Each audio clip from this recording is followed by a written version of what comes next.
Assalamualaikum warahmatullahi wabarakatuh. Salam Bapak Ibu guru hebat.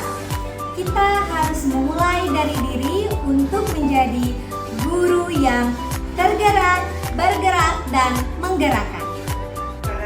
Salam Bapak Ibu guru hebat semuanya, salam dan bahagia. Perkenalkan, saya Wulandara Andarita, calon guru penggerak angkatan 11 dari Kabupaten Cianjur. Saya siap berinovasi menciptakan pendidikan Indonesia yang lebih berkualitas.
Bismillahirrahmanirrahim. Bapak Ibu, kalau saya bilang kata samarannya atau dalam pantun biasanya ada samaran sama itu bilang cakep ya. Siap bilang cakep? Ya. Siap bilang cakep? Ya. Oke. Pak Sarkum beli tomat. Cakep. Assalamualaikum Bapak Ibu guru hebat. Iya. Apa kabarnya Bapak Ibu guru hebat? Masih pada semangat? Oke, semangat pagi. Pagi, ceria luar biasa. Mudah-mudahan kita semua selalu diberkahi dan dilindungi oleh Allah Subhanahu wa taala. Amin. Amin ya rabbal alamin. Oke, baiklah Ibu-ibu, saya melihat dari sini tampaknya wajah Ibu-ibu begitu konsentrasi dengan kecantikan yang memukau dan tamparan yang luar biasa ya. Tepuk tangan dulu dong sebelum kita memulai. Baiklah Bapak Ibu, ini nih yang akan saya bahas pada pagi kali ini tentang budaya positif. Pasti bertanya-tanya, wow, budaya positif, budaya itu apa ya, kesenian apa gimana ya? Enggak ya, yang kali ini saya bahas budaya positif, kegiatan-kegiatan yang ada di sekolah. Judulnya, jadi temanya hari ini kita pemaparan atau pemberian materi tentang budaya positif. Nah ini Bu, budaya positif itu apa sih? Budaya positif itu nilai-nilai atau keyakinan-keyakinan, bisa dikatakan juga sebagai kebiasaan-kebiasaan positif di sekolah yang berpihak pada murid. Jadi Bu, tong lepatnya aya nama Orang teh pembelajaran itu harus berpihak pada murid, entah berpihak pada kita. CBSA cul budak senang anteng. Jadi kita harus berpihak pada murid. Bagaimana kita berkolaborasi dalam lingkungan pembelajaran yang berpihak pada murid. Murid senang, kita tenang. Kalau muridnya tidak senang, kitanya cemas. Wah, pasti banyak pelanggaran. Disiplinnya pasti banyak tidak didapat oleh anak. Jadi nilai-nilai dan keyakinan-keyakinan serta kebiasaan-kebiasaan positif di sekolah yang berpihak pada murid merupakan tugas seorang guru. Guru teh apa? Digugu, ditiru. Kita itu sebagai penuntun, Bu. Ibu Bapak mohon dicatat baik-baik. Kita itu sebagai penuntun. Ari nuntun mah uyuh ya punya, berarti berjalan berdampingan. Sanes urang dipayung budak nuturkeun.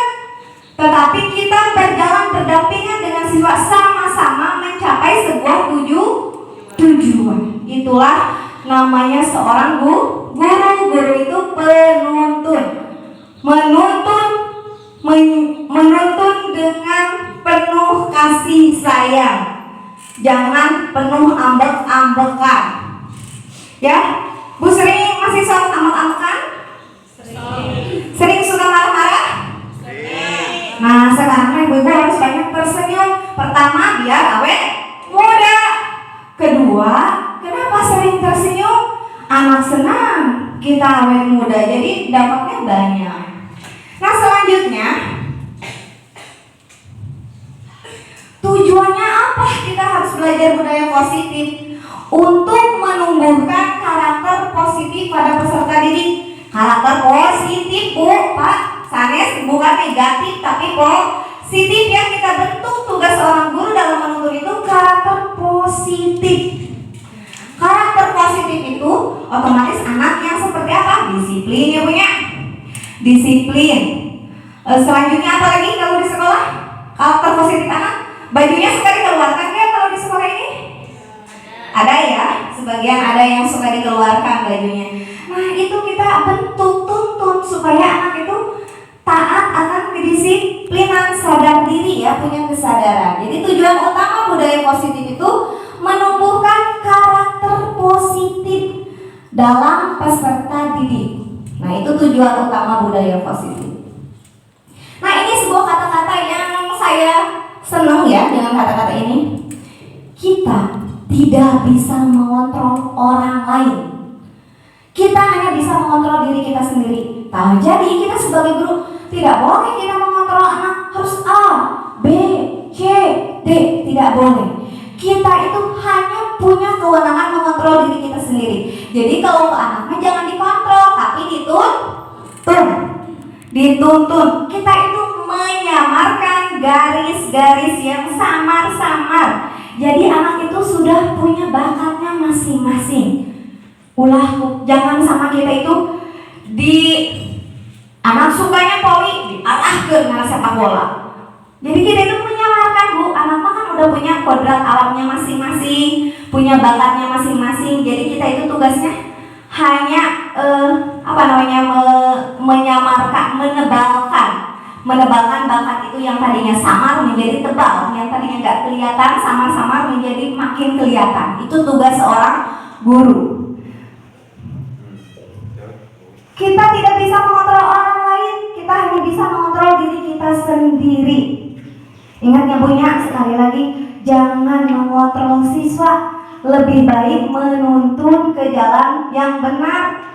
Kayak Pak Ustadz jadinya ya, guru teh menuntun ke arah kebaikan. Menuntun itu jalannya berbarengan, ibu bapak kajian ulah di depan ting, ulah belakang ting. Depan ting berbahaya, belakang ting juga berbahaya. Jadi kita harus beriringan dengan siswa. Next, seorang guru yang baik harus memiliki kemampuan untuk mewujudkan budaya positif di sekolah. Jadi guru yang baik mah harus mewujudkan budaya positif di sekolah teh, bukan memadamkan, mewujudkan, menciptakan kemudian diwujudkan. Dengan cara apa? Nah ini langkah-langkahnya. Guru mewujudkan dengan cara apa? Pertama, terapkan disiplin positif. Kedua, menumbuhkan Kemudian bisa kita dengan membuat keyakinan kelas. Keyakinan itu sama dengan kesepakatan lah ya kalau di kelas. Kemudian posisi kontrol, kita harus tahu posisi kontrol kita. Kemudian dalam memecahkan sebuah masalah ada yang namanya teori segitiga restitusi. Jadi kita mewujudkannya dengan kelima poin ini, langkah-langkahnya ini yang simpelnya sebenarnya masih banyak, tapi saya ambil yang mudah kita terapkan saja. Disiplin positif sudah ada gambaran? Disiplin positif bagaimana kita menerapkannya? Kita lihat cek di slide selanjutnya. Disiplin positif itu adalah cara membentuk sikap mandiri anak sehingga fokusnya pada memotivasi. Nah, kurang berarti harusnya memotivasi. Kita itu hanya memotivasi, merefleksi terhadap kesalahan yang dilakukan. Pernah nggak ibu bapak merefleksi anak ketika mau berbuat kesalahan? Atau langsung kita judge? Baik juga dikeluarkan. Jadi langsungnya jadi kita itu harus refleksi dulu. Tanya dulu latar belakangnya, backgroundnya, kenapa dia berbuat kesalahan. Jangan langsung dijudge. Terus kita juga harus menghargai dan membangun logika yang bersifat panjang. Tentunya ini pada siswa. Kita harus menghargai siswa. Kalau mendidik ke anak sekarang itu harus pakai logika. Siswa itu harus paham dengan logikanya. Kalau kita ngajarin tanpa pakai logika ke anak-anak gak paham. Seperti gini, kita nerapin disiplin positif harus datang tepat waktu. Kalau udah nyampe ke logika anak, besoknya terlambat lagi. Jadi anak itu harus paham dulu ke logikanya. Oh, datang tepat waktu itu logikanya buat apa? Jangan seperti orang dulu, paham kali, tapi itu disebut ke naon artinya. Akhirnya banyak dilanggar. Nah, begitu pun dengan kita seorang guru. Kita itu harus memberikan sesuatu aturan dengan logikanya. Harus dipahami sama siswanya. Selanjutnya, setelah menerapkan disiplin positif tadi, memberikan arahan-arahan positif, memberikan budaya bimbingan-bimbingan yang positif, tentunya kalau tidak diberi motivasi tidak berjalan juga itu. Strategi yang pertama nggak berjalan kalau tidak dikasih motivasi. Motivasi itu apa? Dorongan yang timbul pada diri seseorang, baik dari luar ataupun dari dalam. Jadi orang guru masih dari motivasi, tapi kita mah berarti motivasinya dari luar. Karena kita luar diri seorang peserta didik, kita memberikan motivasi dari luar. Untuk melakukan hal positif dan negatif, motivasi ada dua. Dari motivasi itu bisa membentuk suatu yang positif, bisa membentuk yang negatif. Kalau yang positif, misalnya kita memberikan apresiasi, motivasi, ungkapan-ungkapan yang membangun, memberikan support dan dorongan, tapi lebih ke arah positif. Ada juga yang memberikan motivasi ke arah yang negatif. Biasanya muncul dari rekannya, temannya. Biasanya kan ada dorongan ya. Orang kabur dari sekolah tara belajar. Menilai orang pulang, itu juga motivasi. Tapi motivasinya yang negatif. Kalau motivasi yang positif, kita mengarahkan ke hal-hal yang positif yang dapat meningkatkan bakat mereka, yang dapat menebalkan garis samar-samar tadi yang ada di kodrat alam mereka. Kemudian alasannya kenapa sih perlu ada motivasi, atau alasan motivasi perilaku manusia teh? Kunaon sih dia make kieu, motivasinya apa? Ini kenapa jadi seperti ini karena apa? Ada alasannya. Jadi ketika kita mau menegur kepada anak, jangan langsung judge, salah. Pakai sepatu tidak hitam itu melanggar aturan. Langsung dijudge seperti itu tanpa mau tahu latar belakangnya apa. Pertama, orang melakukan sesuatu itu pertama untuk menghindari ketidaknyamanan dan hukuman. Jadi orang itu melakukan sesuatu itu karena gak nyaman dengan hukuman. Contoh, bisa dijamin 80% siswa yang memakai atribut sekolah karena takut dihukum. Berarti motivasinya sih dihukum, kakarekannya topi sareng dasi. Kalau dia tidak takut untuk menerima, jadi sebelum sebelum kita men-chat, kita harus tahu dulu dasar-dasarnya apa. Siswa nakal, dasarnya apa, motivasinya. Dan ingat ibu bapak, catatan penting, rata-rata kasus siswa nakal karena kebutuhan dasarnya tidak terpenuhi. Kurang kasih sayang, kurang uang, kurang merdeka, kurang bebas. Karena dia merasa banyak kekurangan, kebutuhan dasar yang tidak terpenuhi, akhirnya siswa tersebut melanggar kode etik dan tata tertib atau norma dan nilai lain sebagainya. Yang ketiga, nah ini kalau udah perfect nih, kalau orang, manusia atau individu, boleh dikatakan kita atau siswa atau siapapun itu, jika sudah memiliki motivasinya, dorongannya untuk menjadi orang yang mereka inginkan dan menghargai diri mereka sendiri dengan nilai-nilai yang tercapai, itu udah very good. Udah di level sehu orang itu teh, udah mantap.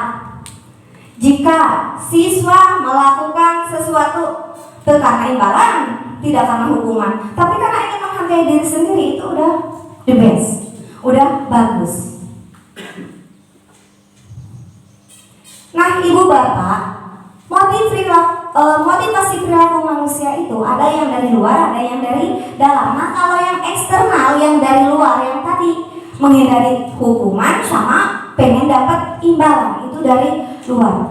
Tidak apa-apa selagi tindakan dan kegiatan yang mereka lakukan itu positif, itu it's okay, nggak apa-apa. Tetapi kalau motivasi dari luarnya, dorongan dari orang lain, pengen penghargaan dan takut hukuman, dilakukannya dalam kegiatan negatif, nah itu baru yang bahaya. Selanjutnya ada motivasi internal. Nah ini yang tadi kata saya bilang, ini sangat very good untuk menjadi orang yang mereka inginkan dan menghargai diri mereka sendiri dengan nilai-nilai yang mereka percaya. Ini motivasi internal yang sangat bagus. Jadi, tapi ibu bapak, kita sebagai seorang guru itu susah. Boro-boro untuk siswa menciptakan motivasi untuk diri sendiri aja kita susah. Kita masih perlu imbalan, kita masih takut sama hukuman. Kalau kita sudah enggak takut sama hukuman dan tidak menginginkan imbalan, motivasi ini sudah ada di diri kita, ini baru bagus, baru kita bisa mengaplikasikan ke siswa. Jadi langkah utama itu supaya membangun motivasi internal, seorang guru harus ngapain aja biar siswa punya motivasi internal, jangan eksternal. Pertama, seorang guru harus menghindari pemberian hukuman dan penghargaan yang berlebihan agar meminimalisir motivasi eksternal. Jadi orang mah bukan untuk siswa dulu ya, untuk kita, agar motivasi internal kita tumbuh untuk melakukan hal-hal positif. Maka langkah-langkah yang harus dilakukan, kita fokus ke depan, fokus untuk diri kita sendiri tanpa takut hukuman, tanpa ingin imbalan. Kita lakukan sesuatu yang positif, maju dengan penuh tekad dan keyakinan serta kesabaran, karena pasti di depan ada rintangan dan hambatan. Bisa dipahami sampai sini ibu bapak? Jadi kita seorang guru itu harus menumbuhkan motivasi internal biar gampang nerapkan disiplin teh. Jadi internal lah udah ditumbuhkan. Tapi untuk menumbuhkan motivasi internal, diiming-iming heula awal mah eksternal. Lamun kebiasaan eksternal muncul, biasa akhirnya dia sadar sendiri, muncullah motivasi internal. Siap memberikan motivasi internal? Dengan cara apa cing, Bapak Ibu? Udah susah hari di karyosan mah ya. Jangan gini-gini nanti ibu jewer. Jangan seperti ini, nanti kamu begini. Itu agak susah kalau cuma di lisan saja. Di mulut saja mah gak percaya ya. Kalau cuma di bibir kita tidak percaya. Dengan cara apa? Ingat tiga semboyan Ki Hajar Dewantara, di depan seorang guru memberikan suri tauladan. Suri tauladan teh, kita memberikan contoh dulu ibu bapak. Kita taat dulu, kita bagus dulu, baru anak mengikuti. Kan menuntun ya? Kalau menuntun kan beriringan.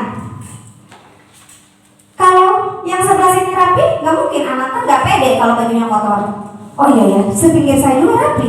Kenapa saya pede? Takut nanti disangkanya lebih rendah kastanya daripada orang itu. Jadi kita itu harus memberikan contoh dulu. Jangan merokok. Ada ulang? Ya jangan rokok. Udah pakai dan rokok nah itu. Tapi alhamdulillah di sekolah kita sudah meningkatkan sekolah sehat atau menciptakan mewujudkan budaya no smoking area. Hebat. Insya Allah sekolah kita akan menjadi sekolah sehat yang menjadi contoh sekolah-sekolah sekitar ya. Amin ya robbal alamin. Tapi dengan sebuah aturan seperti itu sekarang agak minim ya siswa yang merokok. Ya karena figur yang merokoknya nggak ada. Kalau masih ada figur yang merokok gimana baik? Pasti besok, lusa, besoknya lagi ada lagi kasus seperti itu. Kalau kita sembunyi-sembunyi merokok, anak lebih sembunyi-sembunyi lagi, akhirnya tidak ketahuan. Nah itu kerennya suri tauladan. Sekarang keyakinan kelas dan sekolah. Entos masih disiplin positif atau dipasikeun supaya terciptanya budaya positif. Motivasi, kita berusaha memotivasi. Kemudian buatlah di kelas, jangan lupa ibu bapak sebelum mengajar buat dulu keyakinan kelas. Tapi jangan sepihak. Ulah kita ngumpul, aku teman-teman, jangan minum di kelas. Bawa budak mah hausnya. Jadi harus bersama. Membuat kesepakatan kelas tidak boleh sepihak, tetapi harus bersama dengan siswa. Siswa setuju, kita setuju. Siswa iya, kita iya. Kalau cuma satu pihak itu namanya bukan keyakinan kelas, tidak akan bisa dijalankan. Pasti siswa banyak melanggar. Pokoknya pelajaran ibu nggak boleh masuk tepat waktu. Pertemuan selanjutnya si ibu yang telat. Jangan seperti itu ibu bapak. Kita patuh, anak patuh. Kita mematuhi aturan, anak juga mematuhi aturan. Kita buat kesepakatan kelas, udah di ACC semuanya disepakati. Tapi kita yang pertama melanggar. Nah jangan sampai suri tauladan itu tercoreng.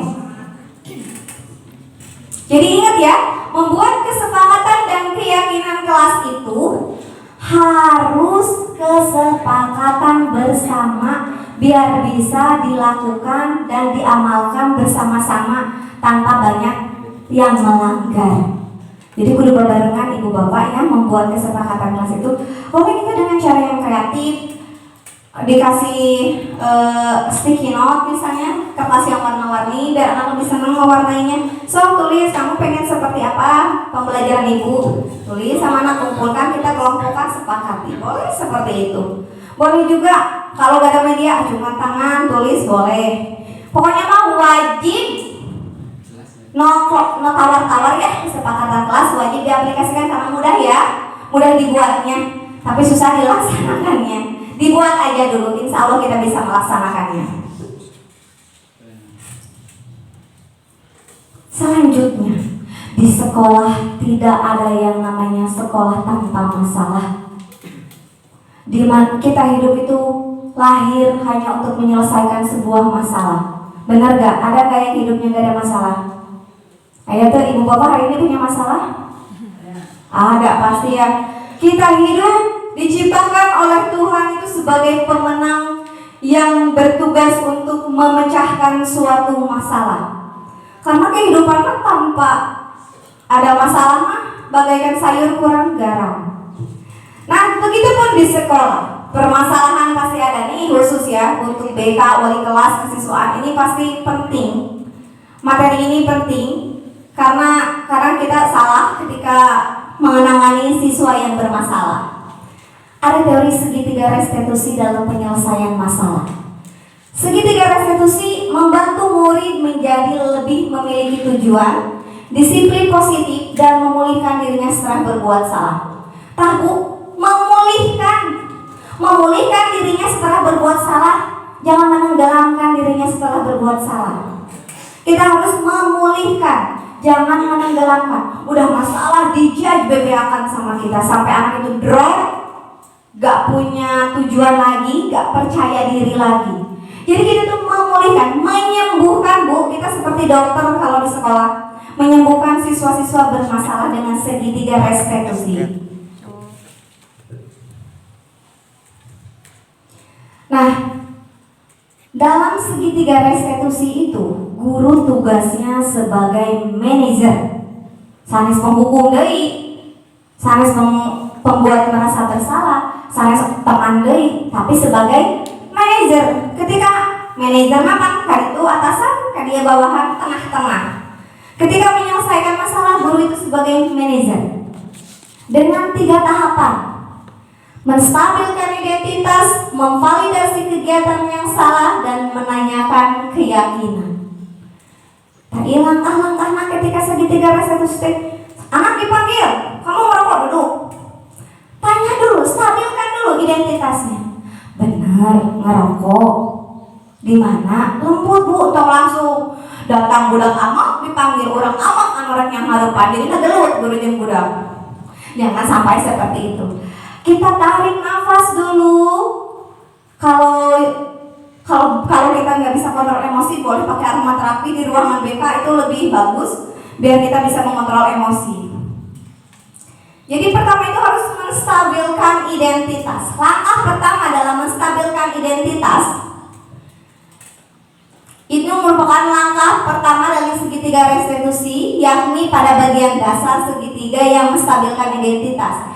Jika anak berbuat salah, maka ada kebutuhan dasar yang tidak terpenuhi. Ingat Bu, pokoknya lamun ada anak berbuat salah, tong dijaj, pasti kebutuhan dasar yang tidak terpenuhi. Kita sasar heula kebutuhan dasar naon yang tidak terpenuhi sama mereka sampai berbuat salah. Disasar heula. Kantenan ke siswa anak, pasti anak berat-berat permasalahannya. Sasar heula. Latar belakangnya apa? Kebutuhan mana yang mereka tidak terpenuhi dengan menstabilkan identitasnya. Barangkali karena kurang perhatian, jadi nyari perhatian di sini. Banyak alasan. Jadi kita harus menstabilkan dulu identitas mereka. Jangan sampai anak masuk ke ruangan itu kehilangan jati dirinya. Tapi identitasnya harus makin jelas, biar kita gampang nyari solusinya.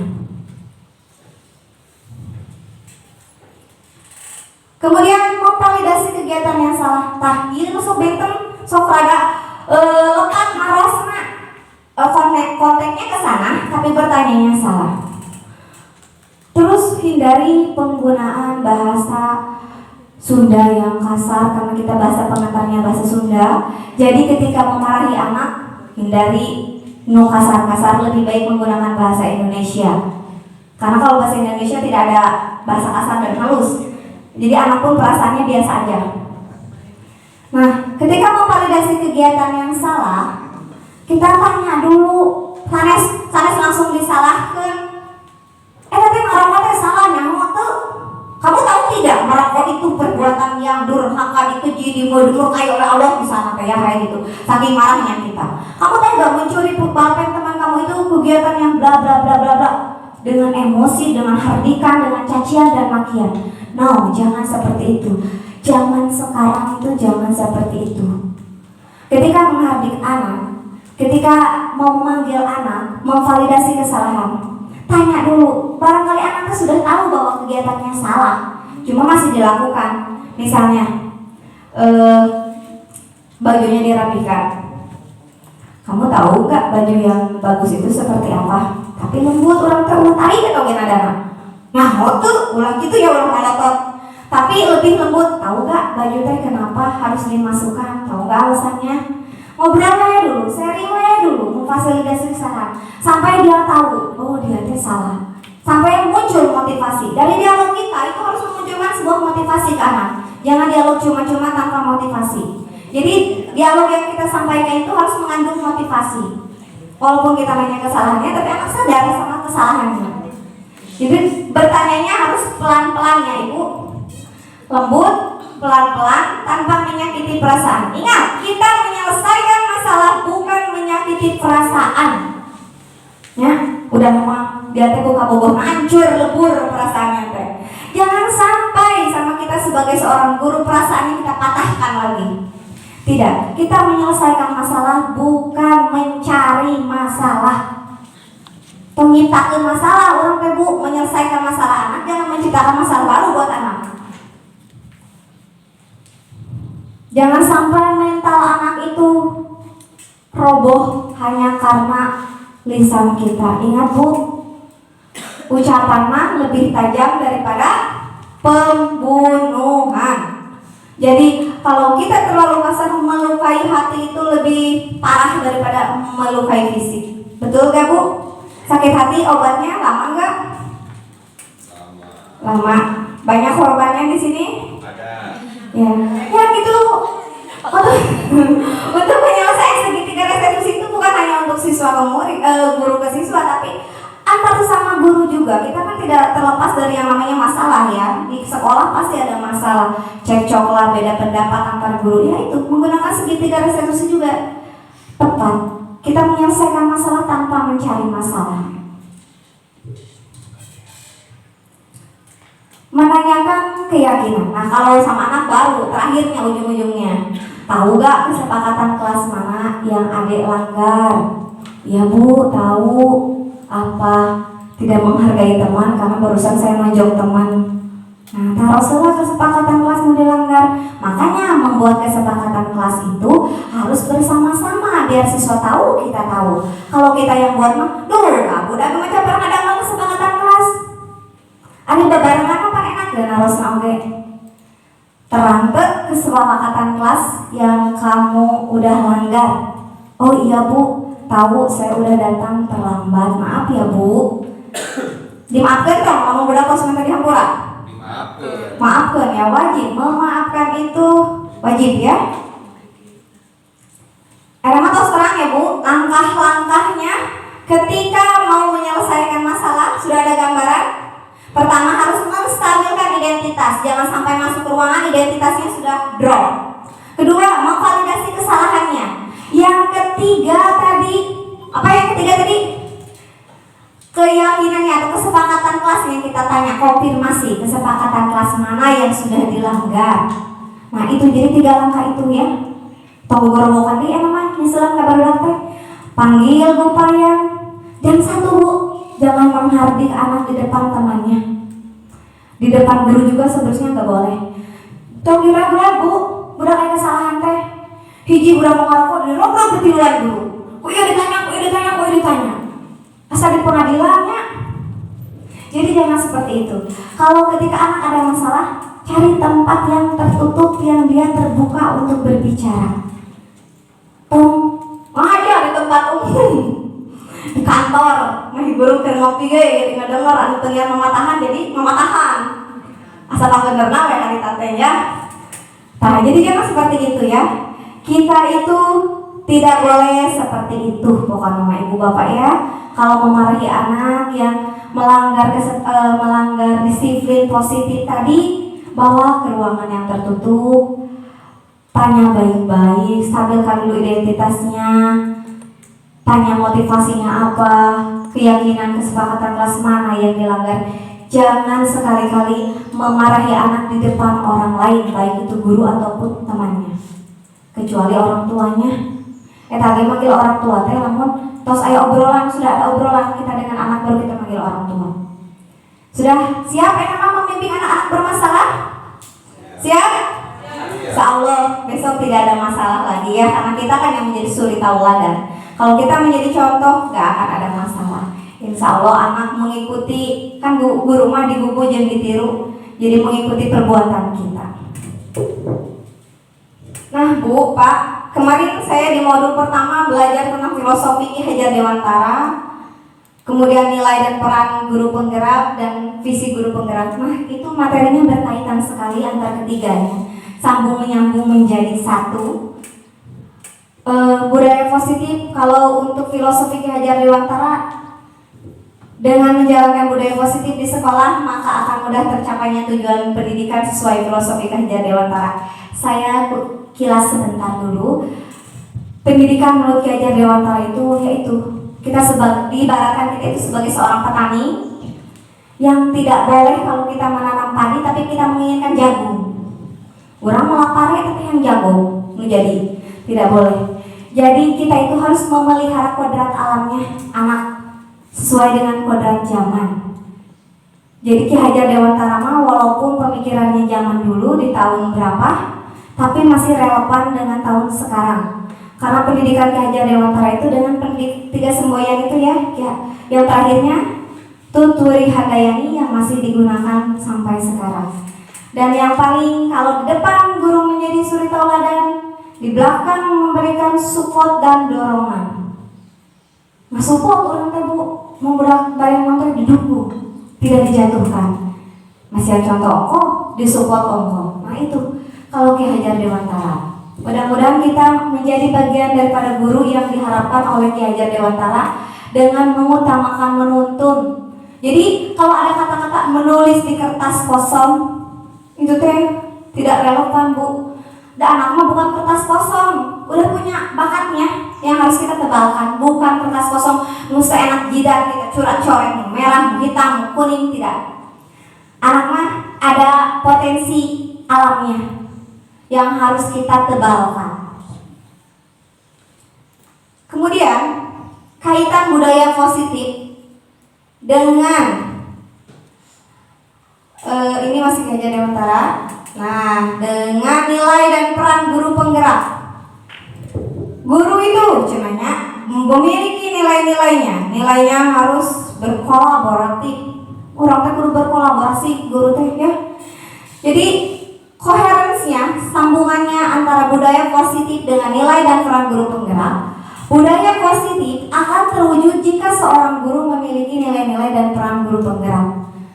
Tapi mudah-mudahan Ibu mah nanti juga kader selanjutnya sebagai calon guru penggerak. Mudah-mudahan hati Bapak Ibu tergerak untuk mengikuti program pemerintah yang memiliki kaya manfaatnya Bu ya. Banyak manfaatnya, banyak banyak pendidikannya untuk kita sebagai seorang guru, karena ternyata kita masih banyak salah-salahnya ketika ngajar, ketika menangani anak juga masih banyak yang kurang tepat. Mudah-mudahan dengan Ibu Bapak nanti jika terketuk hatinya mengikuti program yang sama, kita bisa sama-sama menciptakan pendidikan yang berpihak pada murid. Tujuan utama seorang guru itu menciptakan pendidikan yang berpihak pada murid. Kemudian kemarin saya buat sebuah visi karena ada tugas visi guru penggerak. Nah, visi saya itu tidak terlalu jauh dari visi sekolah. Ibu masih ingat Ibu Bapak visi sekolah apa? Akur. A-nya apa? Aktif. K-nya? Kreatif. U-nya? Unggul. R-nya? Sudah diamalkan belum? Aktifnya bari kumaha Ibu? Aktifana? Ngobrol wae aktif. Kreatifnya mau seperti apa? Sangat kreatif pokoknya mah dicipta-ciptakan, menciptakan kan ya kalau kreatif itu. Aktif, kreatif, unggul. Kita sudah unggul belum? Sudah. Apanya? Oh ya kemarin. bisa Juara. Oh mantap ya, kita berarti terpenuhi poin unggulnya. Tepuk tangan dong untuk sekolah kita. Unggul dengan banyak peminat siswanya, bagus. Terus apa lagi kita unggul lagi apa? Kalau di akademik gimana? OSN yang kayak gitu-gitu gimana? Menuju unggul. Kita menuju loh. Kita tuh lagi nanjak ya, menuju keunggulan. Jadi jangan dijawab belum, menuju kita mah. Menuju OTW lah ya. Kalau bahasa sekarangnya OTW. Nah, Ibu Bapak, rupanya sudah selesai saya di akhir presentasi saya. Selanjutnya jika ada pertanyaan silahkan Ibu Bapak acungkan tangannya. Ada yang mau bertanya? Anak yang kedua dan yang ketiga. Kalau yang kedua jelas tadi itu ada validasi masalah itu bagus memang. Aduh, kita rasakan sekali kita mungkin belum memaksimalkan konsep ini untuk penyelesaian masalah gitu ya. Nah terus yang ketiga, cuma yang ketiga dengan yang kedua agak mirip, tapi mohon diperjelas lagi dan contohnya tolong, itu penting banget ini untuk penyelesaian masalah ini. Dan kita di kelas pasti itu selalu ada masalah gitu. Kemarin juga ada masalah dengan anak-anak itu, kita udah anak telat, ini sudah diberi kesempatan sekali, 2 kali, 3 kali masih hari-hari, masih ngehias diri, masih main HP. Kemarin sempat marah juga saya juga sama Tay. Padahal putri loh, malah menyakitkan kalau putri sebenarnya. sudah telat, malah lain sudah diberi kesempatan diingatkan sampai 3 kali. Nah kemarin saya sempat agak ini juga, tapi memang penting itu juga kadang-kadang mut-mutan gitu ya. Selain itu juga kadang kita beri kesempatan, sudah beri. Kalau masalah tadi itu masalah makan, saya setuju itu tetap silahkan aja asal tidak mengganggu yang lain dan tidak membuat setelahnya sampahnya atau apapun, tapi masih tetap terjaga ketertiban kelas gitu ya, ketertiban di sekitarnya, tidak mengganggu yang lainnya juga, dia juga masih nyaman. Saya nggak masalah sebenarnya anak makan sambil makan itu mungkin karena siang berlah haus atau apapun, itu saya masih setuju. Kalau di anak tadi nggak ya boleh-boleh aja, ini pendapat ya, pendapat itu yang penting tetap suasana pembelajaran itu tetap kondusif. Itu terus penyelesaian masalah yang ketiga itu tadi ya, mohon diperjelaskan. Iya Pak, mohon pertanyaannya yang Bapak tanyakan itu poin yang saya tangkap itu, tolong jelaskan kembali memvalidasi kegiatan salah yang kedua.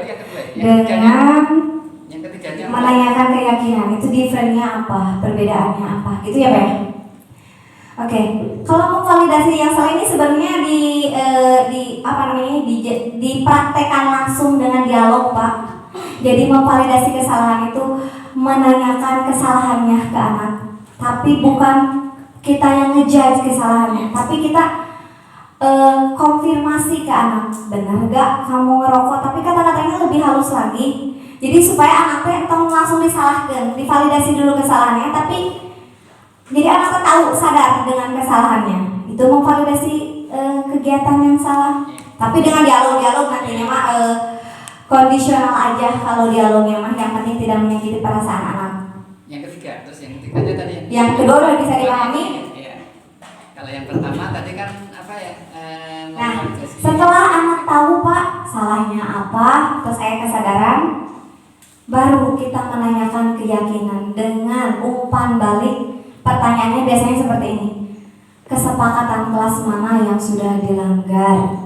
Jadi kita kaitkan lagi dengan kesepakatan kelas yang sudah dibuat oleh guru.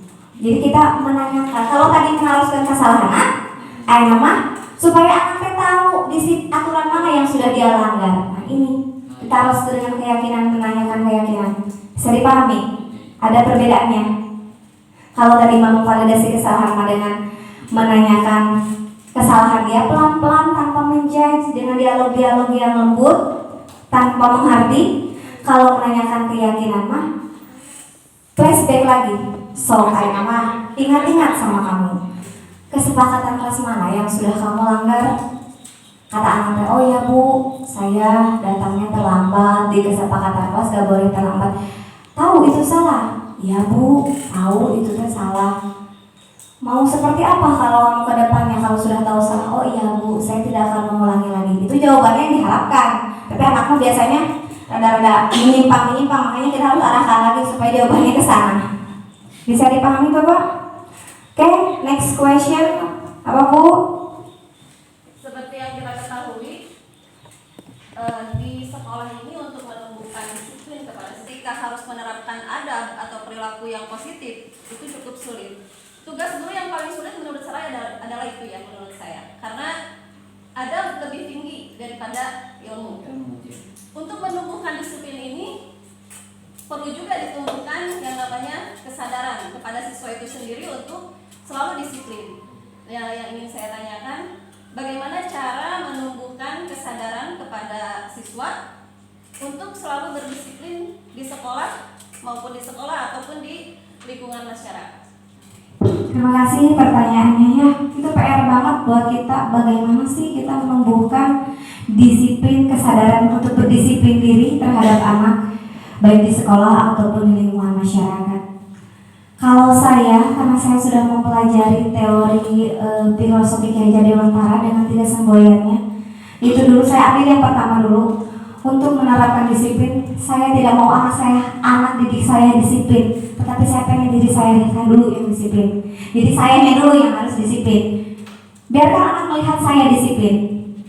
Anak mas suruh melihatin aja dulu. Langkah pertama ya, melihat dulu saya berdisiplin itu seperti apa. Pakaian saya rapi, saya datang tepat waktu, saya tidak berbicara kasar, saya tidak melanggar kesepakatan kelas. Biarkan mereka melihat dulu.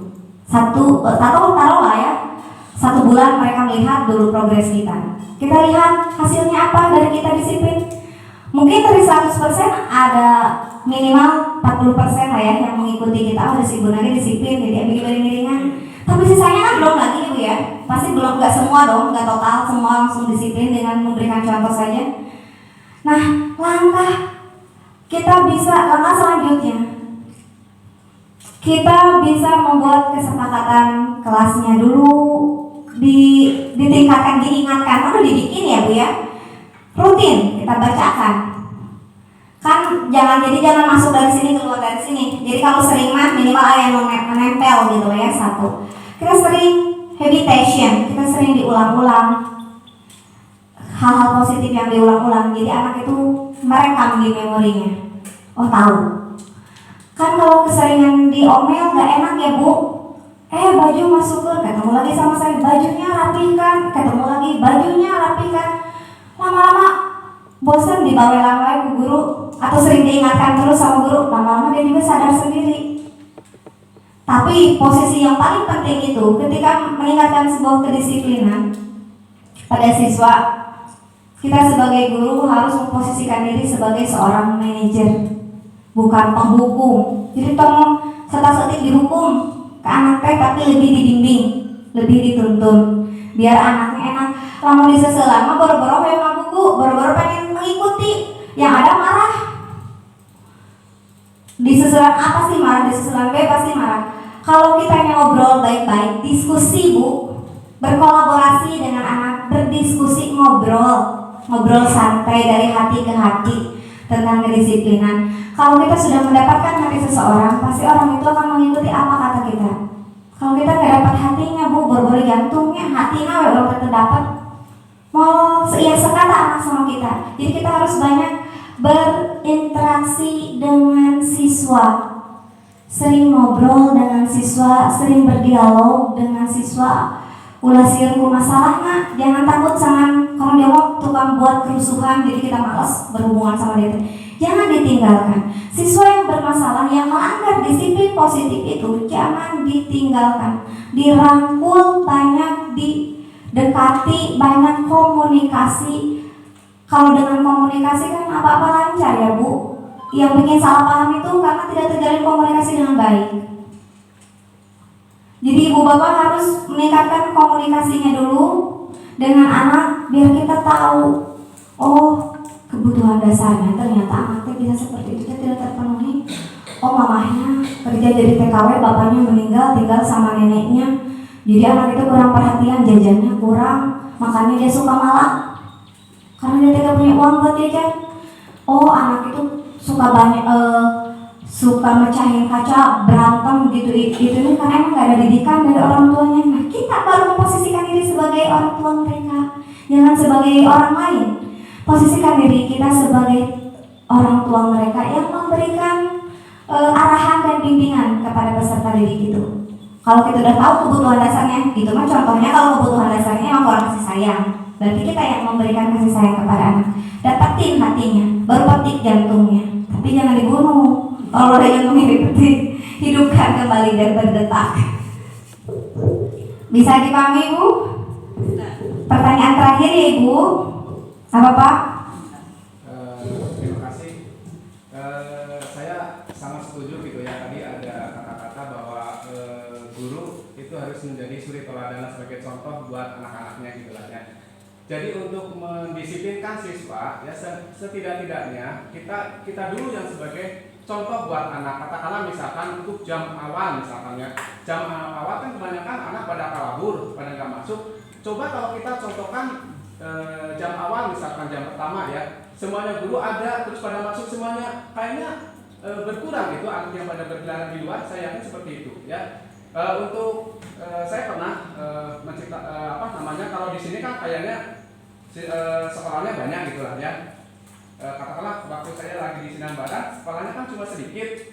Tadinya memang seperti itu ya, anak banyak berkeliaran pada waktu pagi hari gitu ya. Tapi setelah disiplin daripada para gurunya gitu ya, jam pertama dan seterusnya gitu ya, masuk ternyata jadi mengurangi anak pada di luar gitu. Jadi semuanya akhirnya apa? yang tadinya banyak masalah, anak-anak misalkan banyak bolos, banyak ini, akhirnya tidak gitulah. Jadi berarti ternyata benar harus disiplin dari diri kita sendiri. Mungkin itu hanya ini aja kan pertanyaan. Menguatkan. Terima kasih Pak penguatannya, tanggapannya. Ya betul kata Pak Selamat, kita harus mulai dari diri. Nah, oke, dari diri sendiri dulu mulai. Terus kita juga harus percaya, punya visi Bu. Ketika mengajar ke kelas, saya tambahin penguatan dari Pak Selamat, kita harus punya visi, tujuan yang akan kita gapai dalam kelasnya apa. Visi saya mah misalnya karena si itu nakal we, supaya anak itu teh di kelas A mah pengen anak itu teh berubah tidak bolos we. Kumaha carana? Kalau udah ada visi baru ada misi kan? Ada prakarsa perubahannya apa? Kalau kita masuk ke kelas tanpa tujuan yang jelas, hasilnya pun buram Bu. Bujang-bujang materina ya, boro-boro materina. Bisa menerapkan perubahan sikap pun belum tentu berubah. Jadi kita masuk ke kelas, usahakan punya tujuan yang jelas. Tujuan ibu naon pada ke kelas teh, bade ngabsen unggul, bade nyuruh budak ditek, bade narangkeun, bade merubah, memberi mentransfer ilmu atau merubah perilakunya. Dan ingat Bu, yang paling penting Ibu Bapak, kita itu lebih ke budi pekerti. Kalau Ki Hajar Dewantara itu lebih menekankan ke budi pekerti. Budi pekertinya baik, budi pekertinya bagus, pasti anak itu jenius. Kalau anak sudah punya budi pekerti yang baik, yang sesuai, pasti anak juga akan mengikuti ilmu pengetahuannya. Mau bodoh-bodoh teuing lamun budi pekertina baik mah. Setidaknya ada ilmu yang dia serap sehingga dia memiliki budi pekerti yang baik. Ya.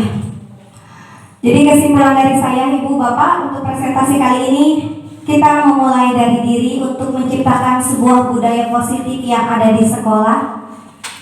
Kita jadikan diri kita sebagai suri tauladan dan pemberi support terbaik untuk anak agar terciptanya pendidikan yang berpihak pada murid, agar anak-anak memiliki budaya positif yang sangat di sekolah kita memiliki budaya positif. Tapi Ibu Bapak, sebelum mengakhiri coba berdiri dulu sebentar biar tidak relaksasi dulu ya Ibu Bapak. Siap, kita berdiri dulu sebentar. Tangan kiri mana, tangan kiri? Coba taruh di pinggir.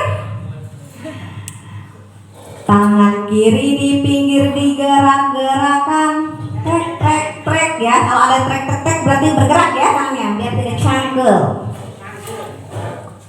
Tangan kiri di pinggir gerak-gerakan. Tangan kanan di pinggir gerak-gerakan.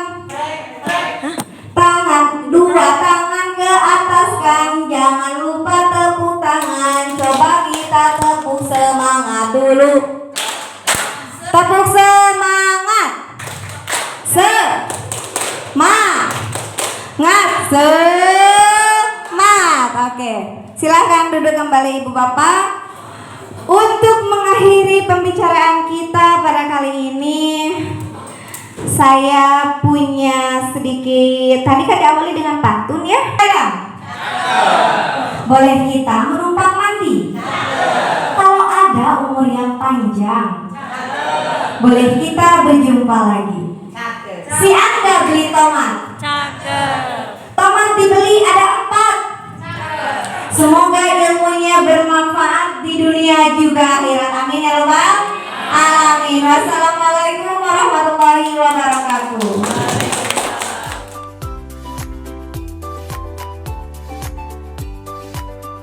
Alhamdulillah, proses berbagi praktik tentang budaya positif di SMP Negeri 1 Cidaun berjalan dengan sangat lancar.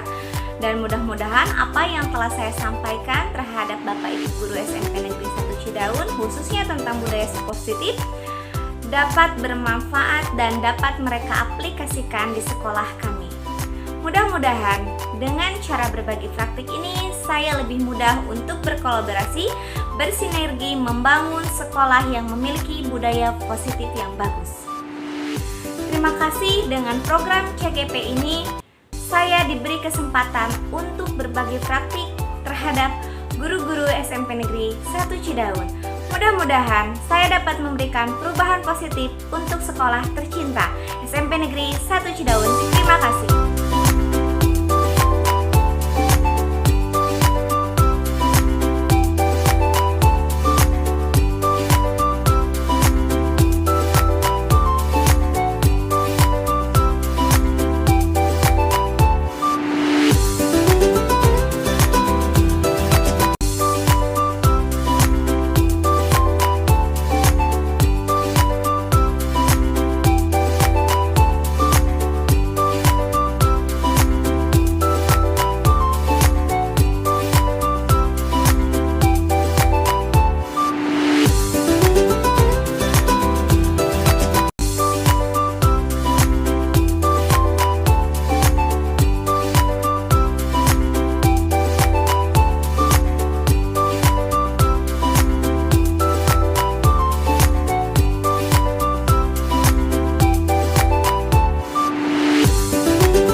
Perkenalkan, nama saya Lisbeth Aulia dari kelas 9C. Setelah menerapkan keyakinan kelas dalam pembelajaran bahasa Inggris, kini kelas saya lebih tertib dan teratur. Terima kasih, Bulan. Assalamualaikum warahmatullahi wabarakatuh. Nama saya Cucu Nurhayati, guru mata pelajaran Bahasa Indonesia. Setelah diterapkannya budaya positif di sekolah kami, alhamdulillah keadaan sekolah lebih tertib, siswa lebih disiplin, dan kenakalan siswa sudah berkurang.